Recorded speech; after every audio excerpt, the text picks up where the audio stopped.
میرے نبی پاک علیہ السلام نے فرمایا قیامت کے دن ایک آدمی کے لیے جنت کا دروازہ کھولا جائے گا، وہ دوڑتا ہوا جنت کی طرف جائے گا، جب دروازے کے قریب پہنچے گا تو دروازہ بند کر دیا جائے گا، وہ پھر آئے گا، پھر دوڑے گا، پھر جنت کے قریب جائے گا، پھر وہ دروازہ بند ہو جائے گا، پھر مایوس ہو کے آئے گا، پھر کہا جائے گا واپس آ، کھل گیا دروازہ، کئی بار آئے گا، کئی بار جائے گا، روئے گا، تڑپے گا، پریشان ہوگا، فرشتے سے کہے گا یہ میرے ساتھ کیا ہو رہا ہے؟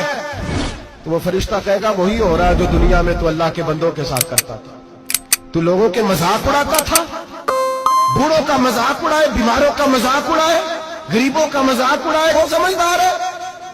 میرے نبی کریم علیہ الصلوۃ والسلام نے فرمایا رب کریم کے فرشتے کہیں گے تو بندوں کے ساتھ ایسا کرتا تھا، آج تیرے ساتھ ایسا ہوگا۔ میرے بھائیوں بہت زیادہ نہیں کرتے لوگ آج مذاق؟ بڑا ظلم نہیں کرتے؟ تکلیف نہیں دیتے؟ لوگ لوگوں کو دکھ میں دیکھ کے مذاق اڑاتے